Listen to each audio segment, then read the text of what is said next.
Hello everyone, welcome back to our channel, Safe Ground Mental Health, where we provide straightforward information about mental health. Today we'll be talking about depression and how to best support someone who has depression. So first I'd like to talk about what depression is. So depression can be characterized by a series of symptoms. So one of them would be what we call depressed mood. So it's basically feelings of sadness, emptiness, or also like feelings of hopelessness.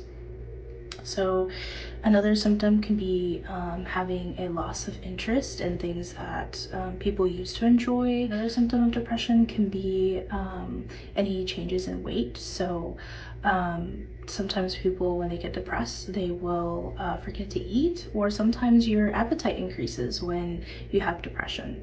Another symptom would be like changes in your sleep habits. So sometimes people who have depression can find it hard to go to sleep, or they often will go to sleep and wake up and find it hard to like stay asleep.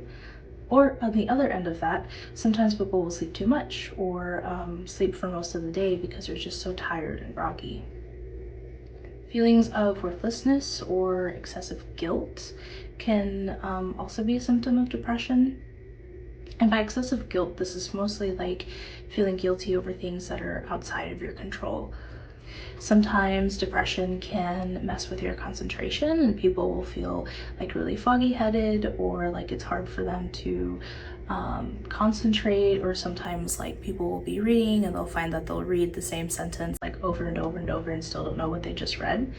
And so these symptoms in people who have depression can be strong enough that they can cause impairment to daily functioning. So this could be like causing interruptions to hygiene patterns like showering or brushing your teeth, all the way to making it hard for you to complete like your work tasks. So now that we have an idea of what depression is and what it can look like, let's talk about how we can support somebody who has depression.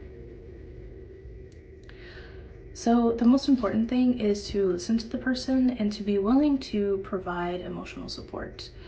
It's important to remember that much like a physical illness, a mental illness is not made up, and it's not really anyone's fault. A lot of the time, people who are living with depression struggle to feel connected and often feel misunderstood or like too much of a burden on their friends or family.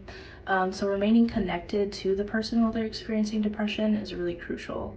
So you can do this by offering to just hang out and just couch rot, or you can do something that they typically enjoy with them. You can also offer to just give them a call and simply catch up on what's been going on, or just talk about your day-to-day.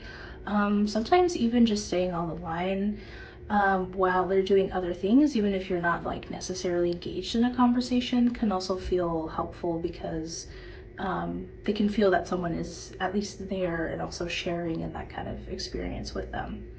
Sometimes even just a simple text reminding them that you're thinking about them and that you care about them makes all the difference.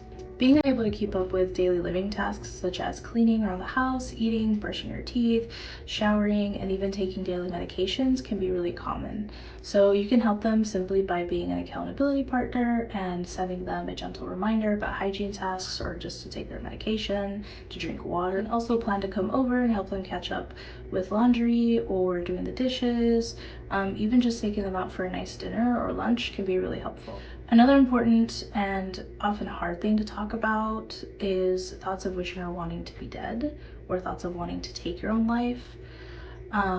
Having thoughts of suicide or not finding the point in existing anymore is very common for those experiencing depression.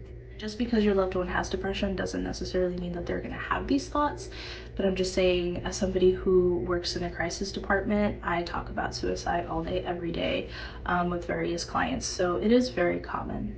And I know that sometimes people are kind of afraid to talk about it because, you know, there's a myth that talking about suicide will put the idea in someone's head, but I just want to reassure you that the research has proven this to be false.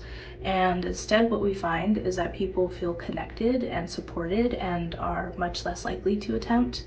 And also, because they're openly talking about like methods and plans and things like that they have for taking their own life, we're actually much better equipped to be able to intervene and to help keep someone safe. If you do have a loved one that is experiencing thoughts of wanting to take their own life, please reach out to the crisis line. So it is just 988, and this is the national crisis line. So regardless of what state you're in, it is accessible to you. Services are offered either in English and in Spanish. You can call or text, and the operators there are trained to be able to help de-escalate the situation and can also connect you to local mental health resources. As always, if you have any questions or if you found this helpful, please comment down below. Also, if you'd like to just hear more about this topic, about depression or even of suicide, please let us know. I'd be happy to do a follow-up video for this. Otherwise, thank you for watching our video. Like and subscribe for more.